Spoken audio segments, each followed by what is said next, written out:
Hello friends, আজ আমি tomato ধনিয়া পাতা দিয়ে একটা চাটনি করব, ঝাল চাটনি, যেটা খেতে খুব টেস্ট গরম ভাতের সঙ্গে। দুটো টমেটো আধা আধা করে কেটে নিয়েছি, এক টুকরো লেবু নিয়েছি, এক টুকরো আদা নিয়েছি, আর কিছুটা রসুন, আর কিছুটা ধনিয়া পাতা, 4-5টা শুকনো লঙ্কা নিয়েছি। কারণ কাঁচা লঙ্কা দিতে পারতাম, কিন্তু শুকনো লঙ্কা ভেজে দিলে একটা টেস্ট আলাদা আসে। আর এদিকে তেঁতুল আমি ভিজিয়ে রেখেছি, চাটনিটা একটু টকটক হলে ভালো লাগবে। কড়াইতে কিছুটা তেল নিয়েছি, নিয়ে আমি শুকনো লঙ্কাগুলো ভেজে নেব, কারণ ভাজার যে স্মেলটা ওটা খুব সুন্দর আসে, চাটনির সঙ্গে বেশ মানায়। ভেজে আমি এটা তুলে নেব। হয়ে গেছে ভাজা, তুলে নিচ্ছি। এবার রসুনগুলো দিয়ে দেবো। রসুনগুলো আধা ভাজা করতে হবে, অর্ধেকটা ভাজা হলে সেটা আমি তুলে নেব। হয়ে এসছে প্রায়, এবার আমি এটাকে তুলব। হয়ে গেছে, তুলে নিচ্ছে। এবার টমেটোগুলো দিয়ে দিচ্ছি। হালকা তেলেই দিয়েছি, কারণ কি এটা পোড়া পোড়া করেই ভাজতে হবে। কারণ অনেকে টমেটোগুলো পুড়িয়ে তারপর চাটনি করে, এবার আমি সেটা করিনি।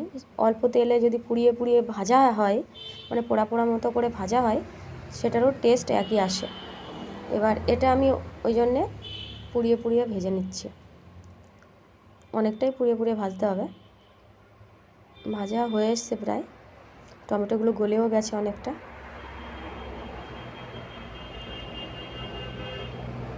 হয়ে গেছে আমার টমেটো ভাজাটা, এবার তুলে নিচ্ছি।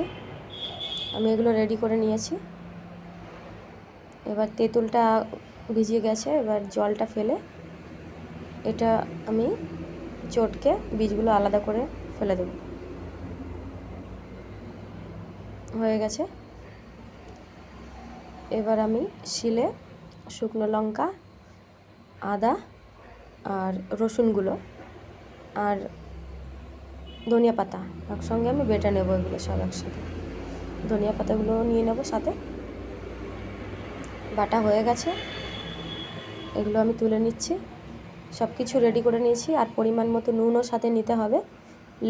লেবুর রসটা দিতে হবে শুধু। এটা চটকে নিচ্ছি, অনেকটাই গলে গেছে, নরম হয়ে গেছে। আমি এগুলো করে রেডি করে আসছি।